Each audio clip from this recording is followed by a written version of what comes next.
"Excuse me, sir. This line is for first-class passengers."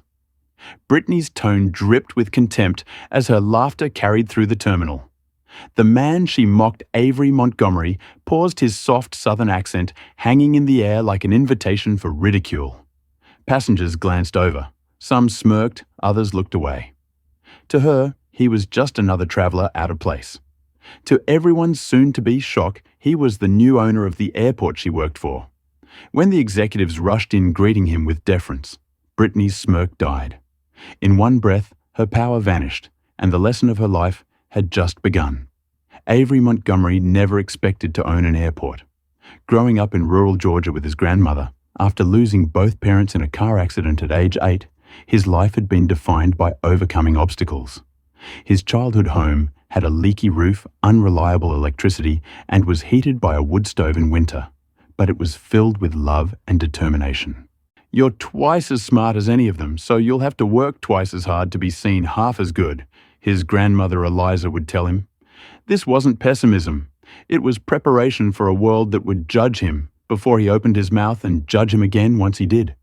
His deep southern accent, with its melodic drawl and distinctive rhythm, was as much a part of him as his brilliant mind and unwavering perseverance. At 38, Avery had built Montgomery Aviation Consulting into an industry powerhouse through sheer brilliance, grit, and strategic vision. His company specialized in turning around failing airports and aviation businesses, earning him the nickname the Aviation Alchemist for his ability to transform operational lead into financial gold. Despite his success, a corner office in Atlanta's tallest building, a net worth exceeding $500 million, and recognition in every major business publication, he still encountered the same prejudice that had followed him since childhood. Just last month, he'd closed the deal of his career, purchasing the struggling Westfield Regional Airport for $750 million. The mid-sized airport, serving a population of 2 million, had been mismanaged for years, hemorrhaging money and losing carriers to competing airports in neighbouring states. When Avery's team analysed the books, they found a gold mine of opportunity hidden beneath layers of inefficiency and outdated practices. Today marked his first visit as owner, but he'd made a characteristic decision: fly commercial into his new airport rather than take his private jet. "I need to experience what our customers experience," he told his COO Marcus Johnson, who thought the idea was unnecessary. But that was Avery, always thinking from multiple perspectives, always putting himself in others' shoes. What he hadn't anticipated was Brittany Collins, the 29-year-old senior flight attendant on Flight 1876. Born into a wealthy Connecticut family, Brittany had never wanted for anything. Her father was a retired airline executive who'd pulled strings to get her the coveted position after she'd grown bored with her marketing degree. 5 years in, she'd developed a reputation among her colleagues for her efficiency, her immaculate appearance, and her thinly veiled disdain for passengers she deemed beneath her. Flight attendants of colour had noticed how Brittany would check and double-check their tickets if they were seated in first class. Others had observed her mocking accents when passengers with limited English requested assistance.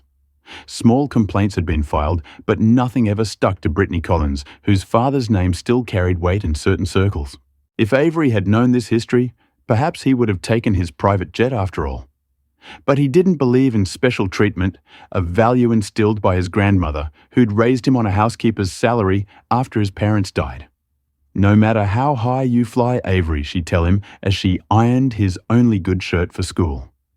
"Keep your feet planted firmly on the ground where real folks walk. Money changes addresses, not character."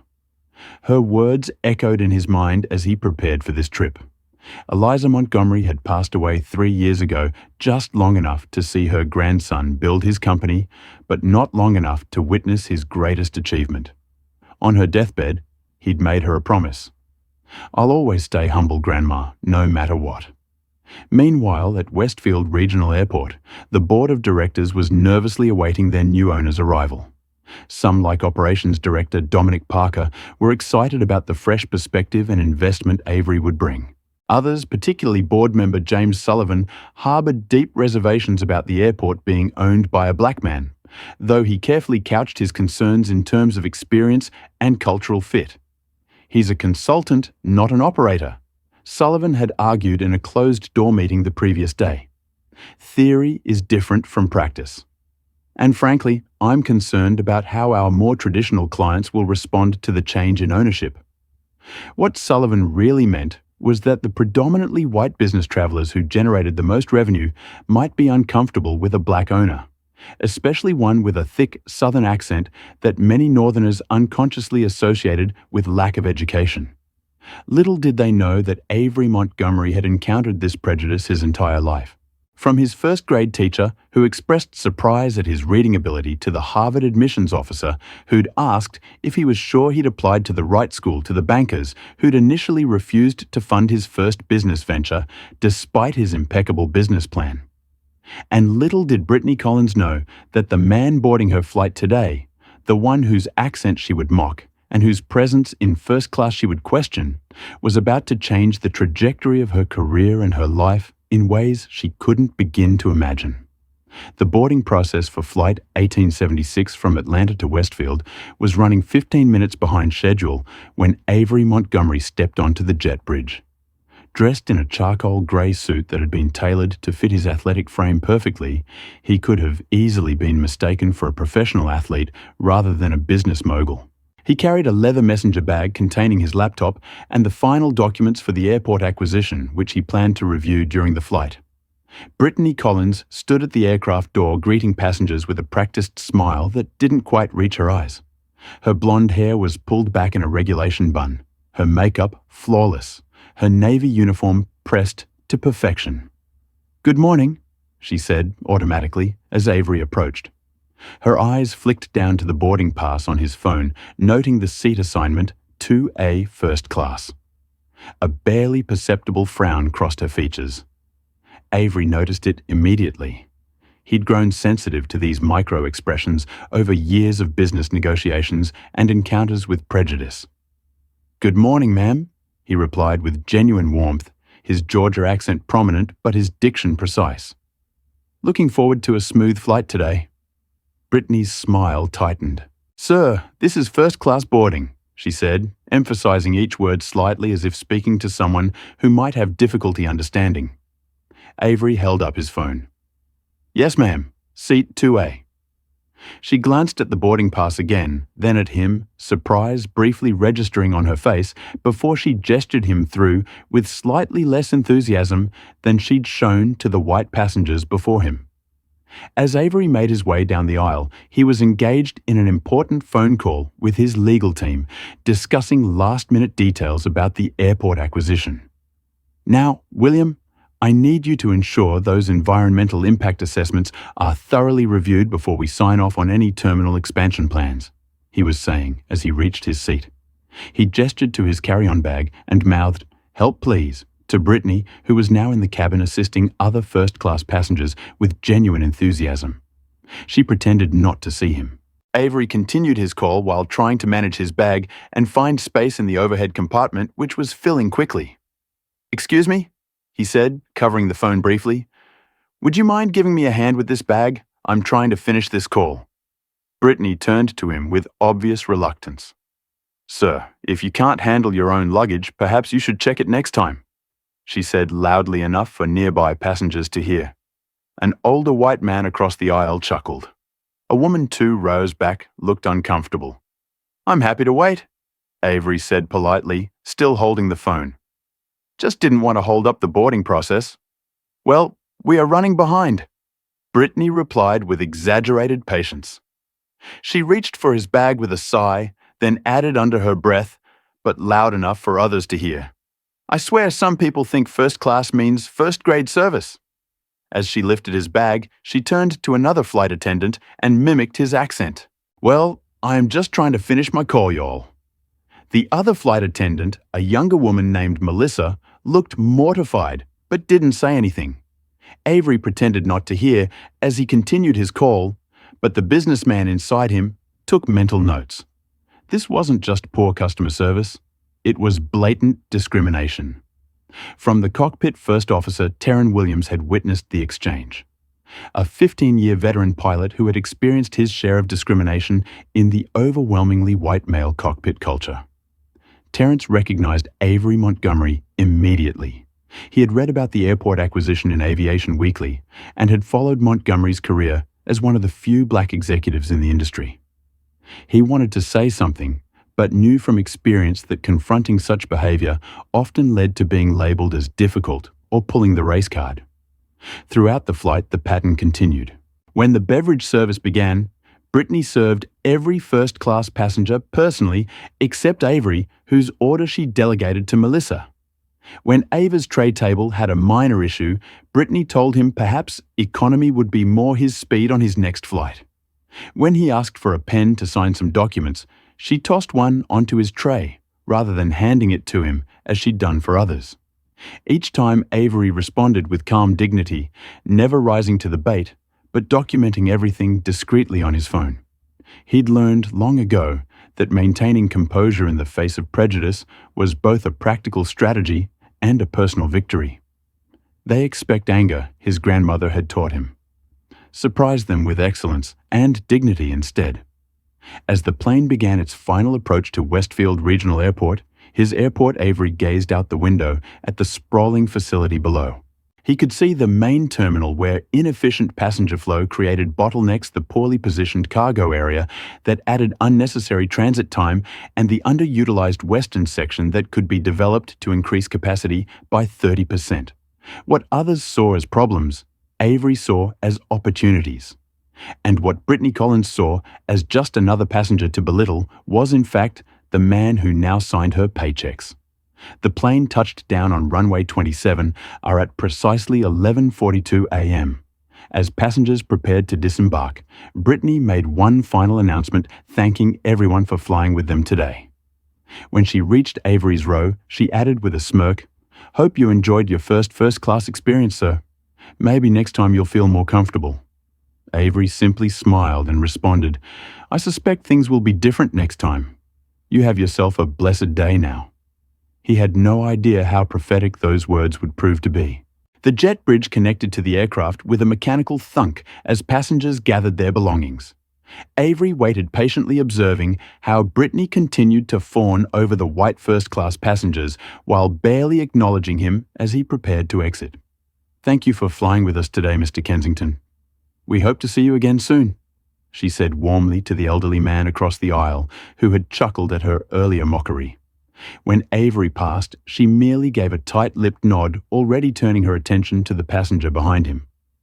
As he walked through the terminal of his new airport, Avery's trained, I noticed at least a dozen operational inefficiencies within the first 5 minutes. The signage was confusing, leading to passengers wandering aimlessly. The security checkpoint had 8 lanes, but only 3 were staffed, creating a snaking line that impeded the flow to nearby gates. The food court was positioned in a way that created a bottleneck during peak hours. Avery pulled out his phone and began making voice notes, already formulating solutions. He was so engrossed in his assessment that he almost missed the man approaching him from behind. Mr. Montgomery. Avery turned to find Terence Williams, the first officer from his flight, now in the terminal, having completed his post-flight checks. "Yes," Avery responded, extending his hand. "Terence Williams, first officer on your flight," he said, shaking Avery's hand firmly. "I just wanted to apologize for what happened on board." Avery raised an eyebrow. "You saw that?" "Yes, sir. I witnessed how Miss Collins treated you, and I want you to know that doesn't represent our airline or most of its employees." Terence hesitated before adding, "I recognized you from Aviation Weekly's cover story last month, but I didn't say anything because you've been in situations where speaking up caused more problems for you than the person you were defending." Avery finished for him. Terence nodded relief, evident in his expression. "Exactly. In the cockpit, it's still not always." "I understand completely," Avery assured him, "and I appreciate you coming to speak with me now. That takes integrity." What neither man noticed was Brittany Collins now walking through the terminal, stopping abruptly when she spotted them talking. She moved closer, pretending to check her phone while straining to hear their conversation. "Actually, Mr. Montgomery," Terence continued, lowering his voice, "I was hoping we might discuss the diversity initiatives you mentioned in your interview. I've been trying to establish a mentorship program for young pilots of color, but it's been difficult to get support from management. I'd be very interested in hearing more about that, Avery replied. In fact, he was interrupted by a commotion, as a group of people in business attire hurried toward them, led by a tall black man in his 50s. "Mr. Montgomery, there you are," the man called out, slightly out of breath. "We've been waiting at the executive entrance. When you didn't arrive, we thought perhaps your flight was delayed." "Dominic Parker," the man said, extending his hand. "Operations Director. It's an honor to finally meet you in person." "The pleasure's mine," Avery replied, shaking his hand. "I decided to fly commercial to experience the airport as our customers do. This is First Officer Terran Williams, who's just been telling me about some interesting ideas for diversity initiatives in aviation." Dominic's eyes widened slightly as he recognized the potential implications. "Ah, excellent. We're very open to such discussions at Westfield now." He emphasized that now meaningfully. Behind them, Brittany Collins had frozen in place, the color draining from her face as realization dawned. The passenger she had mocked and belittled was Avery Montgomery, the new owner of Westfield Regional Airport. "Mr. Montgomery, the board is waiting in the conference room for our initial meeting," Dominic continued. "Your team arrived an hour ago and is already reviewing the operational documents you requested." "Wonderful," Avery replied. "Terrence, would you mind giving me your contact information? I'd like to continue our conversation about that mentorship program." As they exchanged information, Brittany finally found the courage to approach her hands, trembling slightly. "Mr. Montgomery," she said, her voice unnaturally high. "I'm Brittany Collins from your flight. I just wanted to personally welcome you to Westfield Regional Airport and apologize for any misunderstandings during the flight." Avery turned to her, his expression neutral, but eyes sharp with recognition. "Ms. Collins, thank you for the belated welcome." Brittany's smile wobbled. "If there's anything at all I can do to make your stay more comfortable." "Actually," Avery interrupted gently, "the most helpful thing would be for all staff to treat every passenger with the same respect and courtesy, regardless of their appearance, accent, or perceived status. Don't you agree?" Brittany swallowed hard. "Yes, of course, sir." "Absolutely." "Excellent," Avery replied, then turned back to Dominic. "Shall we head to that meeting? I'm eager to get started." As they walked away, Avery couldn't help noticing the stark contrast in how people were treating him now versus an hour ago. Airport staff who would have ignored him before now smiled and nodded deferentially. Security personnel who might have singled him out for random screening now stepped aside respectfully. The irony wasn't lost on him. Nothing about him had changed except people's perception of his status. It was the same dynamic he'd observed his entire life, just more pronounced in this environment where his ownership was now known. In the background, Brittany Collins was frantically dialing her supervisor, Marion Reynolds. "Marion, I need your help," she whispered urgently. "I think I just made the biggest mistake of my career." Brittany Collins paced frantically in the staff break room, her perfectly manicured nails digging into her palms. The gravity of her situation was sinking in with each passing minute. She had publicly mocked and humiliated Avery Montgomery, billionaire businessman, respected aviation expert, and as of 3 weeks ago, the owner of the very airport where she now stood. "Marion, you don't understand," she insisted to her supervisor, who had rushed over after Brittany's panicked call. "I didn't just give him bad service. I made fun of his accent. I implied he didn't belong in first class. Other passengers heard me. The first officer heard me." Marion Reynolds, a veteran flight attendant with 27 years of experience, pinched the bridge of her nose. At 55, she'd seen every type of workplace drama imaginable. But this was exceptional even by her standards. "What exactly do you want me to do?" "Brittany, wave a magic wand and make him forget how you treated him." Marion's voice was tired. "This isn't the first complaint about your behavior towards certain passengers." Brittany's eyes widened. What are you talking about?" Mary sighed heavily and pulled out her tablet.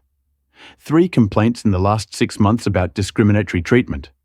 2 from passengers of color who felt you were rude or dismissive, and 1 from a flight attendant who was uncomfortable with comments you made about a Middle Eastern family. Those were misunderstandings. I was just joking. Brittany protested, her voice rising. Were you just joking with Mr. Montgomery too? Marion asked pointedly. Before Brittany could respond, the break room door opened and Rachel Thompson, the airline's vice president of operations, walked in. Her expression was grave. Brittany, Marion, she acknowledged them tensely. I've just come from an emergency call with corporate. Mr. Montgomery's assistant has requested a formal meeting tomorrow morning regarding an incident on today's flight. Brittany felt the floor tilt beneath her. He's filing a complaint against me. Can he do that? Rachel gave her an incredulous look. Brittany, he owns the airport. His company is one of our biggest corporate clients. And from what I understand, he has video documentation of your behavior. Video, Brittany whispered, remembering how Montgomery had been using his phone throughout the flight. Yes. And apparently this isn't about a simple customer complaint. He wants to discuss, and I quote, systemic issues of discriminatory behavior and their impact on the customer experience. Marion closed her eyes briefly. So he's not just targeting Brittany. He's looking at our entire operation. Precisely, Rachel confirmed. Which is why I need to know exactly what happened from beginning to end. No omissions, no excuses. As Brittany recounted the events of the flight, each detail sounding worse as she spoke it aloud, a very different conversation was taking place across the airport. In the executive conference room overlooking the main runway, Avery Montgomery sat with Terran Williams discussing the pilot's ideas for increasing diversity in aviation. The problem starts long before hiring, Terrence was explaining. Many young people of color don't even consider aviation as a career because they rarely see pilots who look like them, and flight training is prohibitively expensive without support. Avery nodded, taking notes. What if we established a scholarship fund combined with mentorship from current pilots and guaranteed interviews upon completion? Terran's eyes lit up. That would be transformative. But honestly, I never expected to find support for something like this. Times are changing, Avery replied. Sometimes by choice, sometimes by necessity. Their conversation was interrupted when Rachel Thompson knocked and entered the room, her professional demeanor firmly in place despite her anxiety. Mr. Montgomery, I can't express how deeply sorry we are about your experience today. She began launching into what was clearly a prepared damage control speech. We would like to offer you our premium loyalty status complimentary upgrades on all future flights. N. Avery held up his hand, stopping her mid-sentence. Ms. Thompson, I appreciate the gesture, but I'm not interested in VIP treatment for myself. Oh, Rachel faltered. Perhaps compensation would be more appropriate. We could. What I'm interested in, Avery continued calmly, is addressing the underlying issues that allow employees like Ms. Collins to feel comfortable displaying such blatant discrimination. Because I guarantee you if she treated me that way, when she thought I was a regular passenger, she's done it to countless others.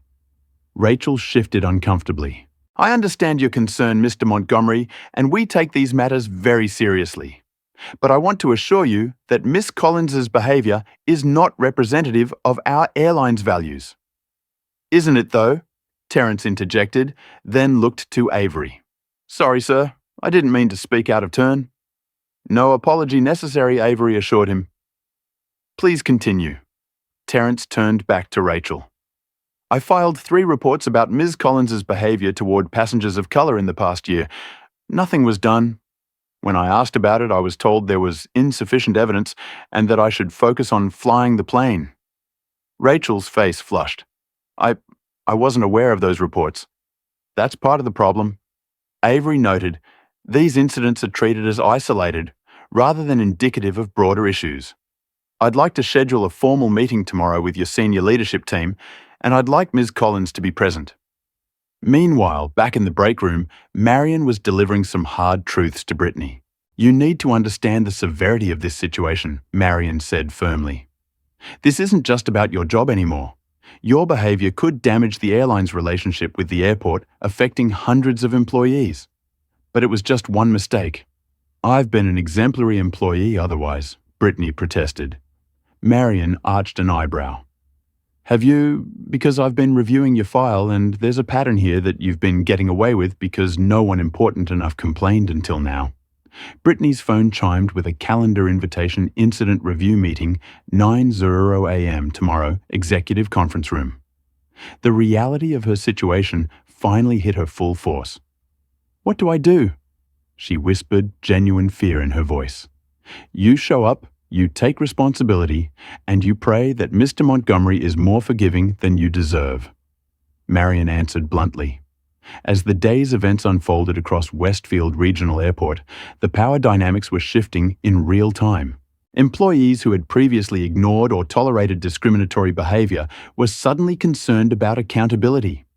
Executives who had dismissed diversity initiatives as unnecessary were reconsidering their positions. And Brittany Collins, who had never faced consequences for her actions, was confronting the possibility that her career might be over. What would you do if you were in Ava's position? Would you push for Brittany to be fired immediately, or would you try a different approach?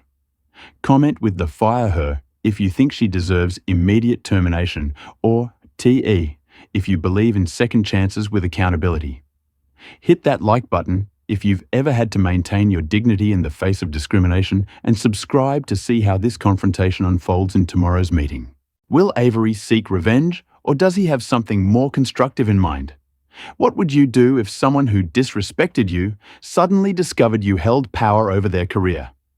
The presidential suite at the Westfield Grand Hotel offered a panoramic view of the airport Avery Montgomery now owned. As night fell, the runway lights created patterns of illumination against the darkness, organized purposeful guiding aircraft safely to their destination. If only human interactions could be navigated with such clear signals, Avery thought. He stood at the window, bourbon in hand, contemplating the day's events. The initial board meeting had gone well enough. The executive team seemed competent, if somewhat set in their ways. The financial situation was exactly as his team had assessed, not dire but inefficient, with significant room for improvement. But it was the incident with Brittany Collins that occupied his thoughts. His phone rang, breaking his reflection. The caller ID showed Dr. Ella Foster, his former professor from Harvard Business School and now his most trusted mentor. "Elaine," he answered warmly. "I was just thinking I should call you. You must be psychic," came the rich, authoritative voice that had guided him through countless business challenges. "I just read about your acquisition finalizing today. Congratulations are in order." "Thank you," Avery replied, though the welcome was less than warm in some quarters. He proceeded to tell her about the incident on the flight, Brittany's mockery, and the subsequent revelation of her past behavior. "So now I have a decision to make," he concluded. "The airline is clearly expecting me to demand her termination. They've already offered me every VIP perk imaginable to smooth things over." "And what do you want?" Dr. Foster asked, employing the Socratic method she'd used throughout his education. "That's what I've been trying to determine," Avery admitted. "Part of me wants to make an example of her. Show that there are consequences for treating people that way." But Dr. Foster prompted, hearing the hesitation in his voice. "But firing her doesn't solve the underlying problem. It just removes one symptom while the disease continues." Avery sighed. "And if I'm being completely honest, using my position to get someone fired even justifiably feels too much like becoming what I've fought against my whole life. Someone who uses power to harm rather than help. You've always had a remarkable capacity for seeing the bigger picture," Avery, Dr. Foster noted. "It's what makes you a visionary in business. What would that approach look like here?" Before Avery could answer, his phone beeped with another incoming call. Marcus Johnson, his childhood friend and now legal counsel. "Elaine, can I call you back?" Marcus is on the other line. "Of course. Trust your instincts on this one, Avery. They rarely lead you astray." Avery switched calls. "Marcus, thanks for getting back to me." "Sorry it took so long," Marcus replied. "I was reviewing the employee handbook and anti-discrimination policies for both the airline and the airport. Interesting reading." "How so?" Avery asked, returning to his seat on the leather sofa. "Well, both have beautifully written policies prohibiting exactly the kind of behavior you experienced. The airline's is particularly impressive. Zero tolerance for discrimination. Commitment to diversity and inclusion. Mandatory training for all employees. Let me guess, Avery interjected. Great on paper. Non-existent in practice? Exactly, Marcus confirmed. I did some digging. In the past 5 years, despite numerous complaints filed, not a single employee has been disciplined for discriminatory behaviour toward passengers. The complaints are consistently dismissed for lack of evidence or categorised as misunderstandings. Avery wasn't surprised. It was a pattern he'd seen throughout his career. Organisations creating policies to shield themselves from liability while doing nothing to address the actual issues. What are my options legally? He asked. Multiple, Marcus replied.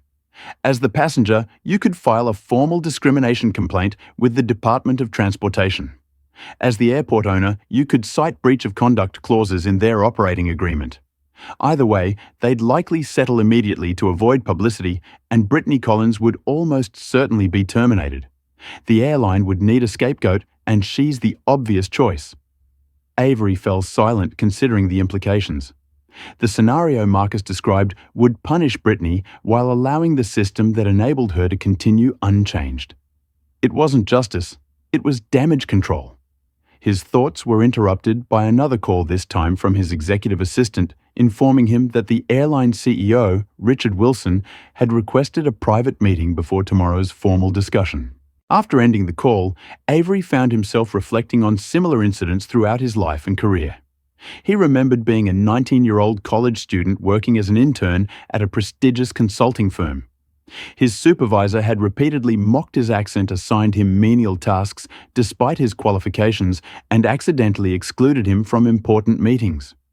When Avery finally gathered the courage to report the behavior to HR, he was told that perhaps he'd misinterpreted the situation or was too sensitive. A week later, his internship was terminated for performance issues. That experience had nearly derailed his career before it began leaving him questioning his own worth and abilities. Later, as he built his business, he'd encountered countless subtle and not so subtle forms of discrimination. From bankers who required excessive collateral for loans that his white peers received easily, to clients who requested someone else handle their accounts, to social snubs at industry events. Each time he'd overcome through excellence and perseverance, just as his grandmother had taught him. But he'd promised himself that if he ever reached a position of true influence, he would do more than just personally succeed. He would change the environments that allowed discrimination to flourish. Now that moment had arrived. The question was, what approach would create genuine, lasting change rather than merely punitive action? As Avery contemplated his options across town in a modest apartment, Brittany Collins was facing her own moment of reckoning. She sat on the edge of her bed, scrolling through her social media feed filled with photos of her enjoying privileges she'd taken for granted her entire life. For the first time, she considered how differently the world treated her compared to someone like Avery Montgomery. Despite his wealth, education, and accomplishments, he'd been deemed unworthy of basic respect because of his accent and the color of his skin.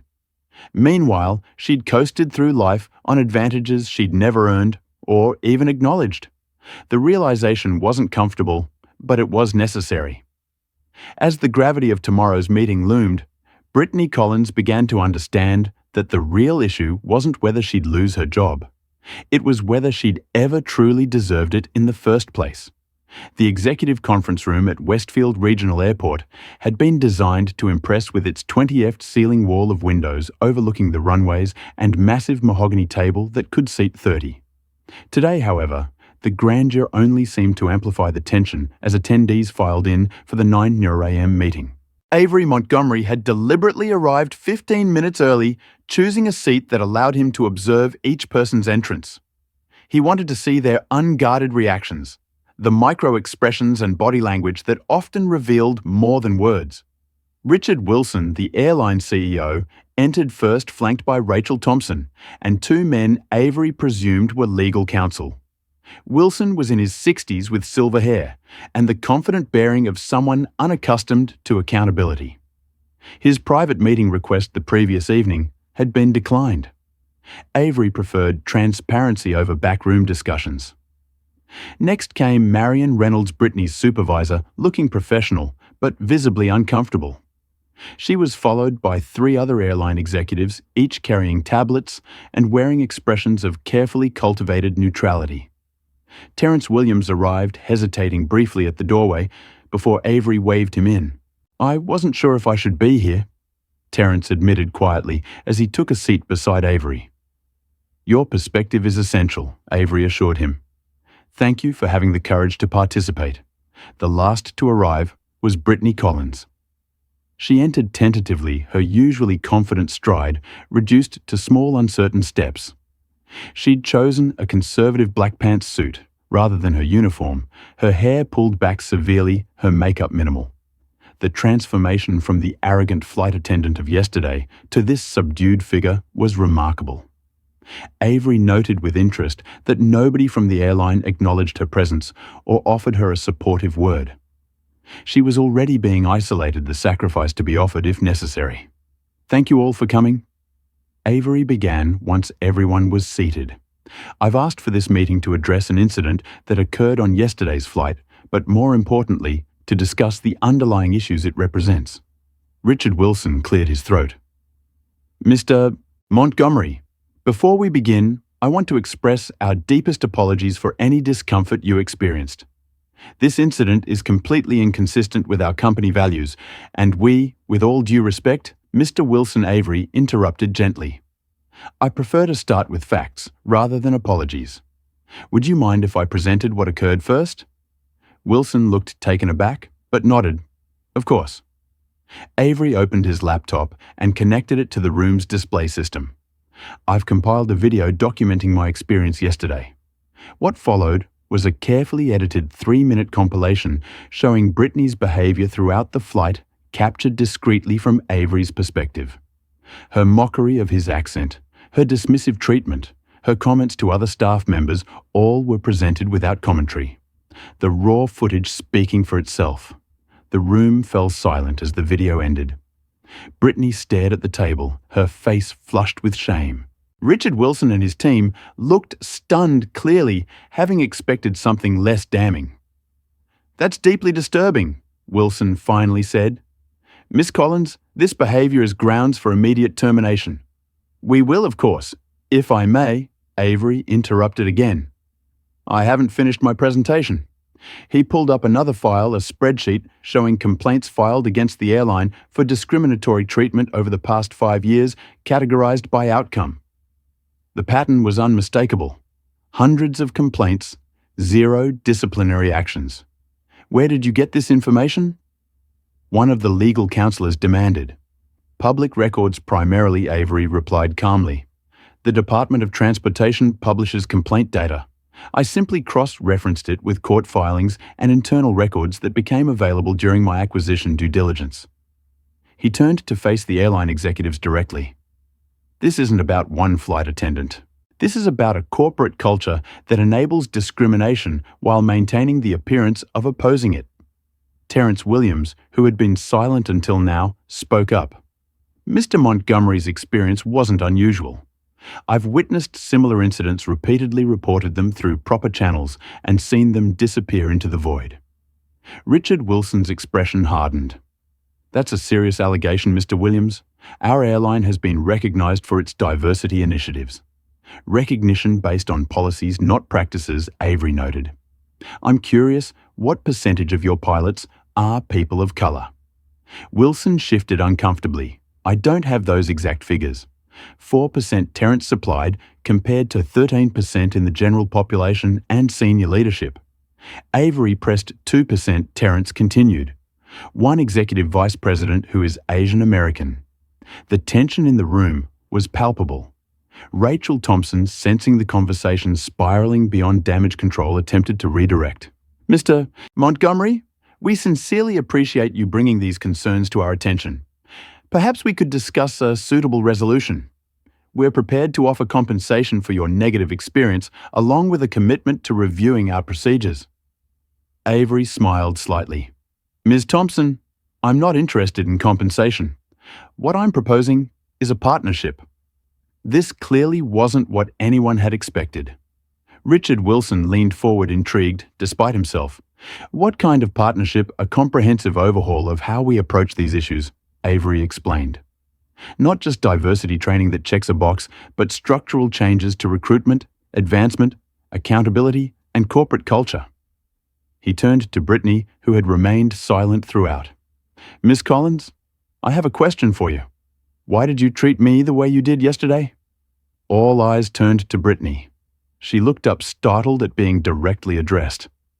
She began, her voice barely audible. I don't have a good answer. I made assumptions based on how you spoke, I thought. She trailed off, unable to complete the humiliating admission. You thought my accent indicated lower intelligence or education, Avery finished for her. You made a judgment about my worth based on superficial characteristics.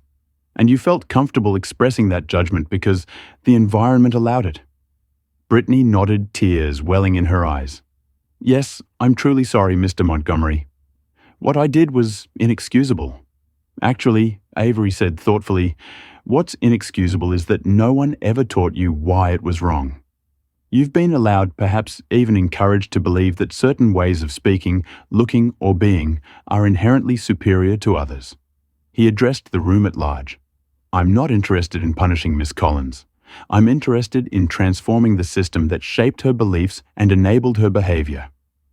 Richard Wilson, recognizing the conversation, had moved beyond simple damage control, leaned back in his chair. What exactly are you proposing, Mr. Montgomery?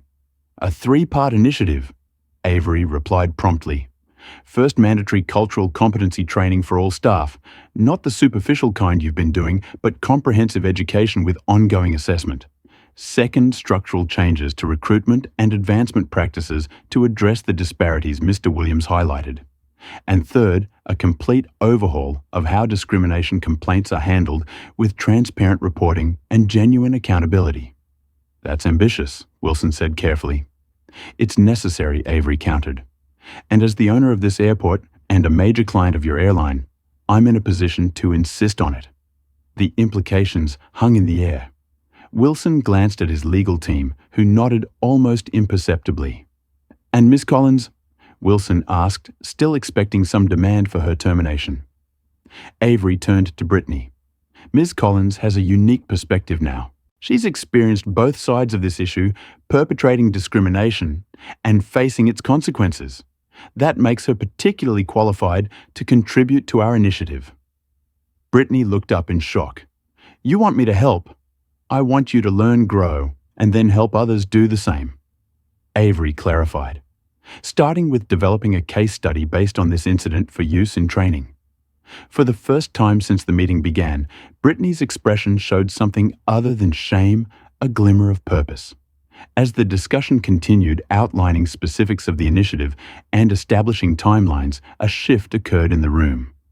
What had begun as damage control evolved into something more constructive, a genuine commitment to change, backed by the leverage of Avery's position and the moral authority of his approach. By the time the meeting concluded 3 hours later, the framework for transformation was in place. Richard Wilson, initially defensive, had become cautiously supportive as he recognized both the business advantages and the moral imperative of Avery's proposal. As everyone filed out, Terence lingered behind. That wasn't what I expected, he admitted to Avery. I thought you'd demand her firing and move on. Would that have changed anything fundamental? Avery asked. No, Terence acknowledged. They would have made an example of her while the real problems continued. Exactly. Avery smiled. My grandmother always said, when you're given lemons, don't just make lemonade, plant lemon trees. This is an opportunity to create lasting change, not just momentary satisfaction. As they left the conference room, neither man noticed Brittany Collins watching them from the hallway, her expression thoughtful, the first steps of a personal transformation beginning to take shape in her mind. 3 months after the confrontation in the conference room, Westfield Regional Airport hummed with a different energy. Construction crews worked on terminal renovations designed to improve passenger flow. New digital signs in multiple languages guided travelers more effectively. And in training room, Brittany Collins stood before 20 airline employees, her hands trembling slightly as she began her presentation. 3 months ago, I made a mistake that should have ended my career. She began, her voice steadier than she felt. "I discriminated against a passenger because of his accent and race." That passenger turned out to be Avery Montgomery, the new owner of this airport. She clicked to the next slide showing the video that had been played in the conference room.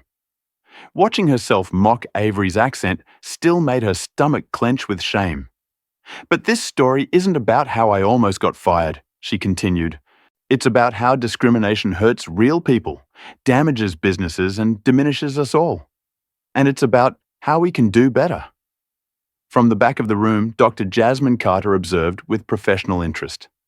As the diversity consultant hired by Avery to oversee the new initiatives, she had been skeptical about Brittany's role in the program. Putting the perpetrator in charge of education seems counterintuitive, she had argued during their initial planning session. "Sometimes the most powerful teachers are those who have learned the hardest lessons," Avery had replied. "Besides, she won't be in charge. She'll be contributing her perspective under your guidance." Now watching Brittany present the case study they developed together, Dr. Carter had to admit there was merit to Avery's approach. The employees were engaged in a way she rarely saw in mandatory training sessions, asking thoughtful questions and sharing their own experiences with surprising candor. When the session ended, Dr. Carter approached Brittany. "That was impressive. You've clearly done your research beyond just telling your story." Brittany nodded. "Once I started reading about implicit bias and microaggressions, I couldn't stop. I kept recognizing patterns from my own behavior, things I never even questioned before." "That's how growth begins," Dr. Carter replied.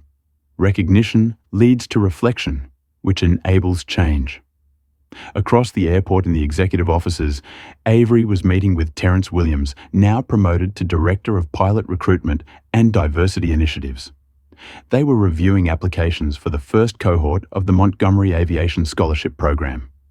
"We've received over 300 applications from students of color interested in flight training." Terrence reported, unable to keep the excitement from his voice. Many of them said they never considered aviation careers until they heard about this program. "How many can we accept for the first cohort?" Avery asked. "With current funding, 25, Terrence replied, "though I'm hoping we can expand once we demonstrate success." "Make it 50, Avery decided.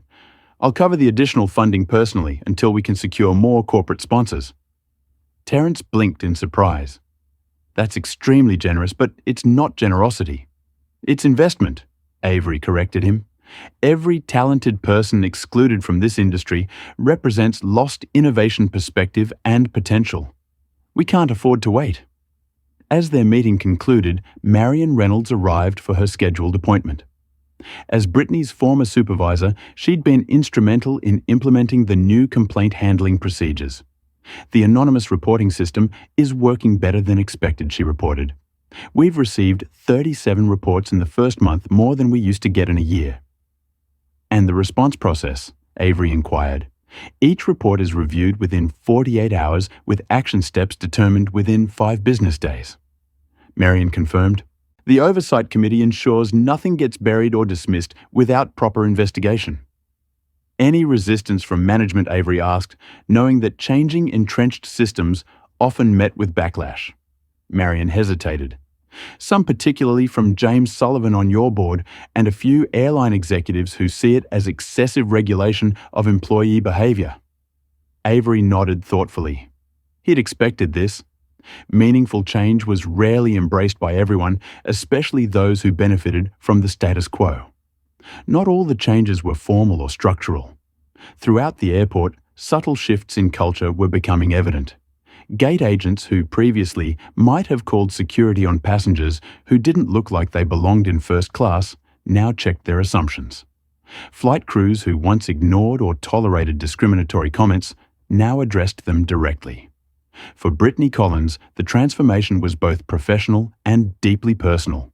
Each training session she conducted forced her to confront her own biases more honestly.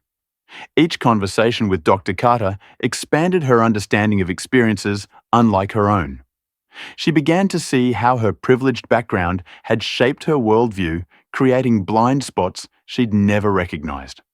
One evening, After a particularly challenging training session where several employees had pushed back against the new initiatives, Brittany found herself in the airport food court, exhausted and questioning whether any real change was possible. "Mind if I join you?" a voice asked. She looked up to find Marion standing there with a coffee cup. "Of course," Brittany replied, surprised. Their relationship had been strictly professional since the incident, with Marion maintaining a careful distance. "Tough session today," Marion asked, sitting down. "How did you know I had the same group last month?" Marion chuckled. "Peterson and Davidson are particularly resistant. They've been with the airline 20 years and don't see why they should change now." "Exactly." Brittany sighed. "I don't know if I'm making any difference." Marion studied her former subordinate. "You know I didn't think you could do this. I thought Mr. Montgomery was making a mistake giving you this opportunity." Brittany winced but nodded. "That's fair. But I was wrong," Marion continued. "You've put in the work, Brittany. Real work. I've watched you study, listen, reflect, and grow. That's more than most people would do in your position."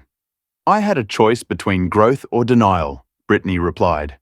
"And denial wasn't really an option after seeing myself through others' eyes in that video." Marion nodded slowly. "I've been with this airline almost 30 years. As a black woman, I've experienced my share of discrimination, both subtle and blatant. I learned to keep my head down, do my job, and not make waves." "I never knew," Brittany said quietly. "That was the point," Marion replied. "And that's what's changing now. People are starting to speak up, and more importantly, others are starting to listen." As they continued their conversation, neither woman noticed James Sullivan watching them from across the food court, his expression dark. As a board member who'd vocally opposed Ava's appointment and his subsequent initiatives, Sullivan saw the cultural shift as a threat to his influence and vision for the airport. He pulled out his phone and made a call. "Richard, it's James. We need to talk about Montgomery. Things are getting out of hand, and it's time we took back control." While Sullivan plotted in the shadows, the transformation at Westfield Regional Airport continued. Imperfect and uneven, meeting resistance and setbacks, but steadily reshaping the culture that had allowed discrimination to flourish unchecked for too long. 3 months after implementing the new initiatives, Westfield Regional Airport had achieved remarkable progress. Customer satisfaction scores had risen 15%. Employee retention had improved, particularly among staff of color. The Montgomery Aviation Scholarship had received national attention, with major carriers inquiring about replicating the program. But beneath the surface of success, troubles were brewing. Avery Montgomery sat in his office reviewing financial reports with growing concern. Projected revenue was down significantly compared to pre-acquisition forecasts. Construction costs for terminal improvements had exceeded estimates by nearly 30%, and several key corporate clients had mysteriously reduced their airport usage despite the improved facilities. "Something doesn't add up," he muttered to himself. A knock at his door interrupted his thoughts. It was Marcus Johnson, his legal counsel and childhood friend. "Got a minute?" Marcus asked, his expression suggesting the matter was serious. "For you always," Avery replied, setting aside the financial documents. Marcus closed the door behind him and took a seat. "I've been digging into those financial discrepancies you asked about. There's more going on than simple cost overruns. I suspected as much." Avery nodded. "What did you find?" "Evidence of systematic financial mismanagement dating back at least 2 years before your acquisition." Marcus explained, opening his laptop to share his findings.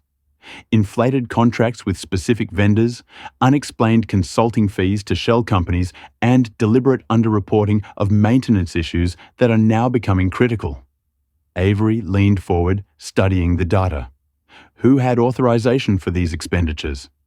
"That's where it gets interesting," Marcus replied. "Most were approved by a subcommittee of the board chaired by James Sullivan." The name didn't surprise Avery. Sullivan had been openly skeptical of his leadership from day one, frequently questioning decisions and attempting to undermine initiatives. "I need more evidence before taking this to the full board," Avery decided. "Sullivan has allies who will defend him without irrefutable proof." I'll keep digging, Marcus promised. But there's something else you should know. Sullivan's been meeting privately with Richard Wilson from the airline. My sources say they're planning something significant, possibly an attempt to challenge your control of operations. Avery absorbed this information calmly, though inside his mind was racing through scenarios and potential responses. Keep me updated on anything you learn. In the meantime, we proceed with our plans. Across town, James Sullivan sat in an upscale steakhouse with Richard Wilson, the airline CEO who had reluctantly supported Avery's diversity initiatives 3 months earlier. The numbers speak for themselves, Sullivan was saying, gesturing to a document between them. Montgomery's social justice crusade is costing us money. Employee productivity is down because they're spending hours in sensitivity training instead of doing their jobs.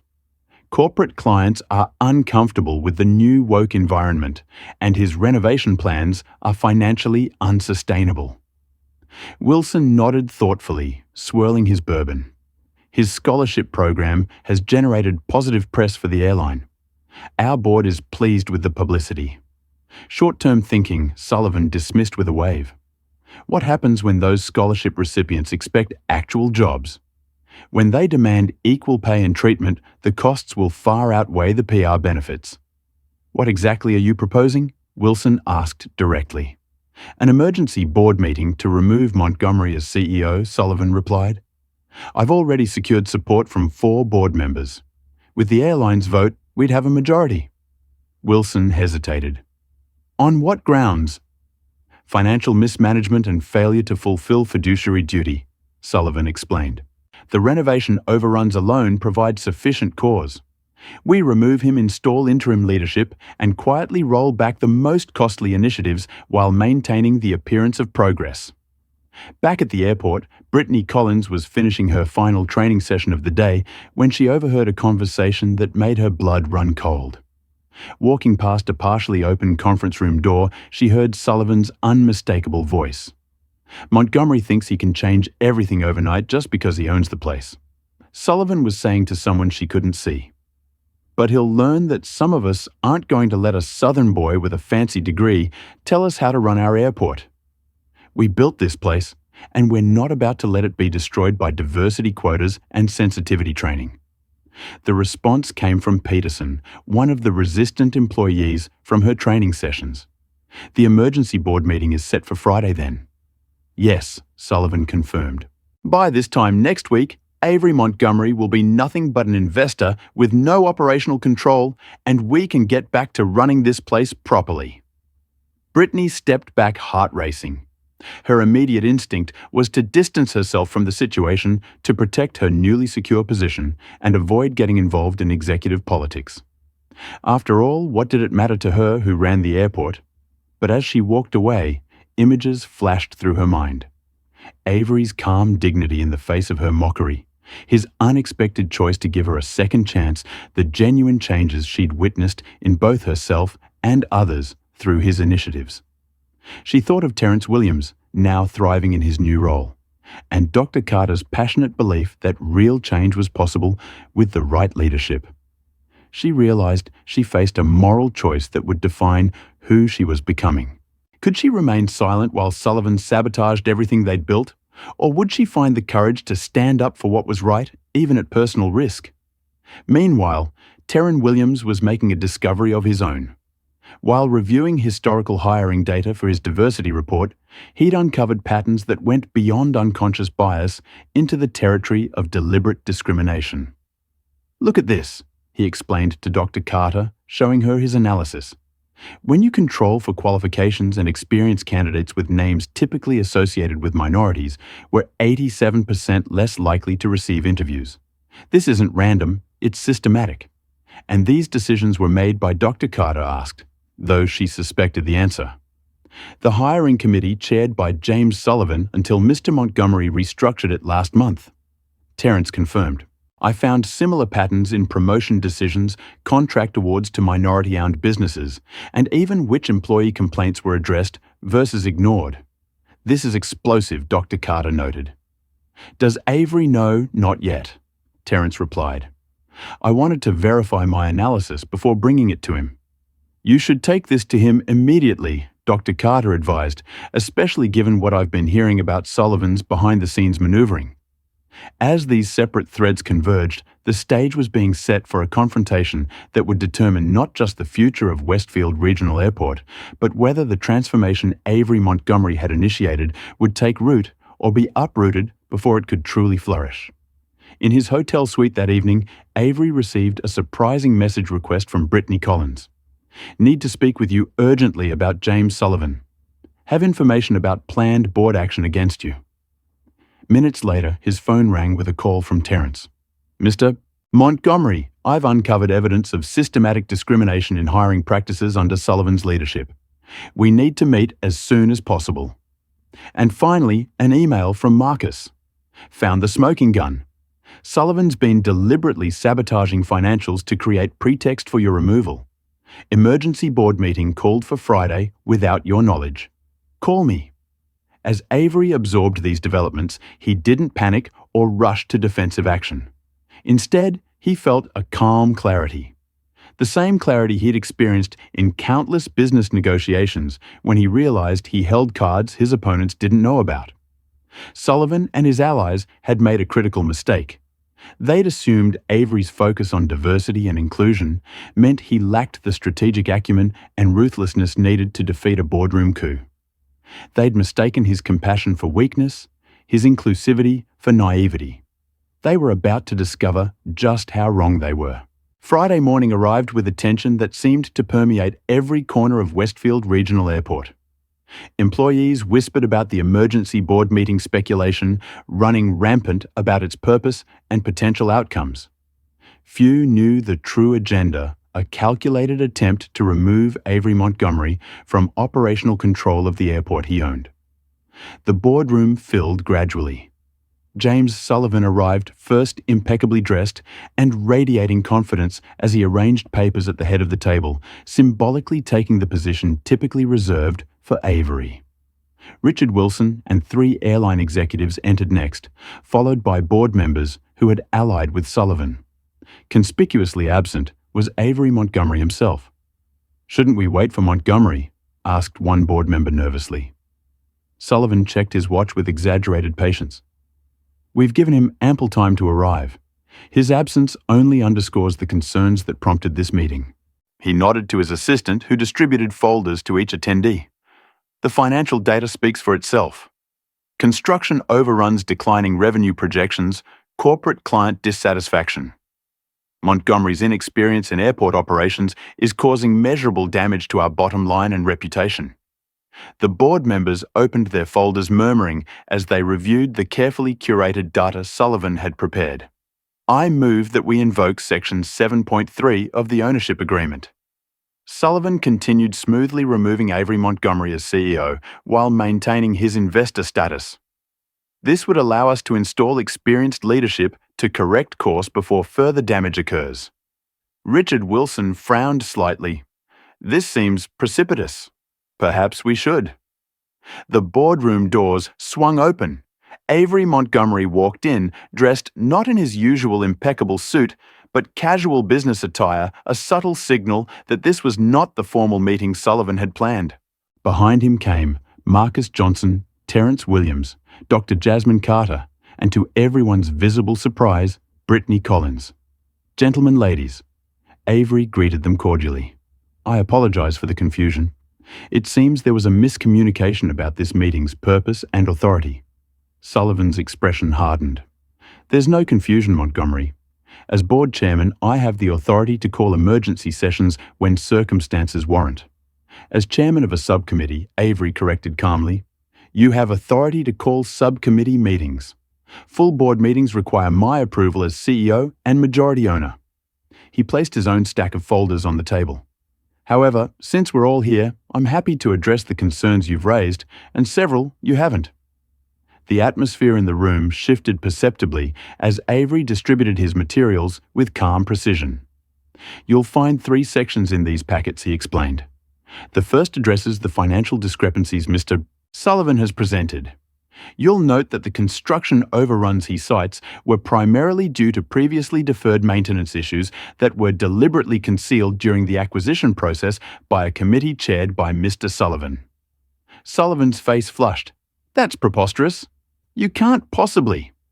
The second section Avery continued as if there had been no interruption contains evidence of systematic financial mismanagement dating back 3 years.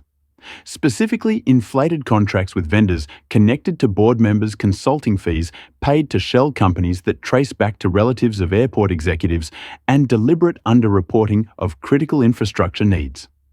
The board members began flipping through the documents with increasing alarm, several shooting questioning glances at Sullivan. And the third section, Avery concluded, prepared by Mr. Williams and Dr. Carter, documents a pattern of discriminatory practices in hiring, promotion, and vendor selection that exposed this airport to significant legal liability. Liability that my initiatives have been systematically addressing. Sullivan slammed his hand on the table. This is a desperate attempt to distract from your own failures. Where's your proof? Brittany Collins stepped forward, placing a flash drive on the table. I recorded you, Mr. Sullivan, in the Sterling conference room 3 days ago discussing how you planned to remove Mr. Montgomery because you didn't want, and I quote, diversity quotas and sensitivity training ruining your airport. You also mentioned how you and others had been deliberately sabotaging financial metrics to create a pretext for today's action. The room fell silent as the implications sank in. Sullivan's face cycled through shock rage and finally calculation as he searched for a way out. Even if there were some irregularities in past operations, he began carefully. They preceded Montgomery's ownership and have no bearing on his current performance. And Ms. Collins hardly represents a credible witness given her own documented behavioral issues. Which is why I didn't rely solely on Miss Collins's evidence, Avery replied. Mr. Johnson has completed a thorough forensic accounting analysis verified by an independent firm. The results are conclusive and have been provided to the appropriate regulatory authorities. Sullivan's confident facade finally cracked. You're bluffing. You wouldn't risk damaging the airport's reputation with external investigations.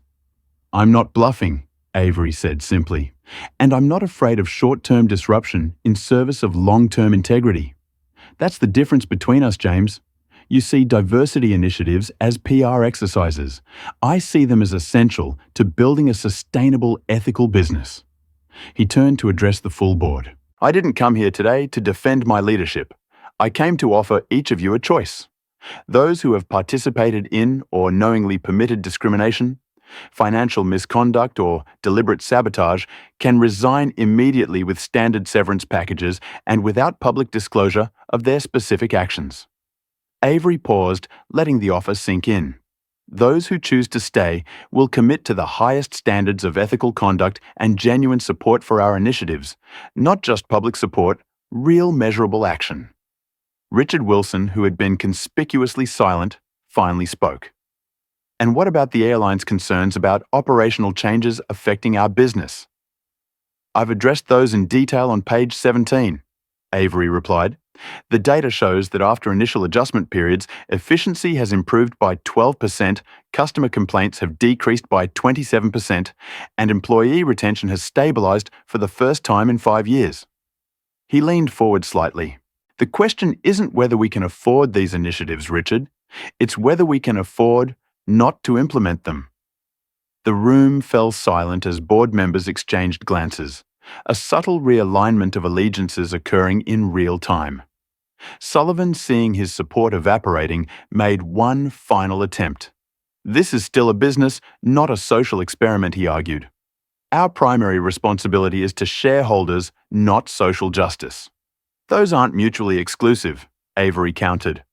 The most successful sustainable businesses understand that ethical practices and inclusive cultures drive long-term performance.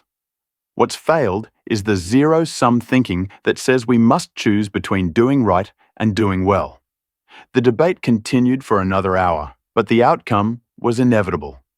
By meeting's end, 3 board members had submitted resignations, including James Sullivan, Richard Wilson, recognizing both the ethical and business imperatives, had publicly aligned himself with Avery's vision, and the transformation of Westfield Regional Airport had survived its greatest challenge. 1 year later, Avery Montgomery stood on the observation deck overlooking the expanded terminal, now bustling with activity. Westfield Regional had just been named Airport of the Year by the National Aviation Association, specifically cited for its innovative approach to operations, customer experience, and workplace culture. Beside him stood Terran Williams, whose pilot recruitment program had already brought unprecedented diversity to the cockpit. Dr. Jasmine Carter, whose training programs have been adopted by airports across the country, and Brittany Collins, now heading the airport's Employee Relations Department and frequently speaking at industry conferences about her personal journey and the power of transformed corporate culture. "Did you ever imagine we'd be here a year ago?" Terrence asked, watching a plane taxi toward the newly expanded international terminal. "I hoped," Avery replied. "But hope without action is just wishful thinking. It took all of us working together to make this real." In the distance, another flight landed, bringing new passengers, new opportunities, and new perspectives to an airport that had learned the true value of embracing them all. Lessons learned. This story reveals powerful truths about discrimination and transformation. First, real change requires more than just punishing individual acts of prejudice. It demands addressing the systems that enable such behavior. Avery understood that firing Brittany would satisfy immediate justice, but missed the opportunity for genuine growth and institutional change. Second, privilege often blinds us to others' experiences until we're forced to confront our biases directly. Brittany's journey from perpetrator to advocate demonstrates how awareness can lead to meaningful personal transformation when combined with accountability and education. Third, true leadership means having the courage to challenge entrenched systems even when it's uncomfortable or unpopular. Avery's approach balanced compassion with strategic vision, understanding that sustainable progress requires both ethical commitment and business acumen. Finally, the story reminds us that discrimination isn't just morally wrong, it's also bad business. By embracing diversity and inclusion as core values rather than PR exercises, Westfield Airport achieved unprecedented success, proving that doing the right thing and doing the profitable thing aren't mutually exclusive. Have you ever been judged unfairly because of your accent, appearance, or background? Or have you caught yourself making assumptions about others based on these surface characteristics? Share your experience in the comments below. What would you have done in Avery's position? Seek immediate justice or create opportunity for growth and change?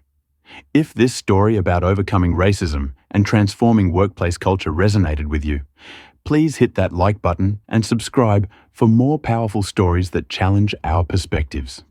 Share this video with someone who needs to hear that change is possible both personally and systemically. Thank you for joining me on this journey of reflection. Remember that true transformation begins with awareness, but only succeeds through consistent action and accountability. Until next time, keep seeing people for who they truly are, not who you assume them to be. Music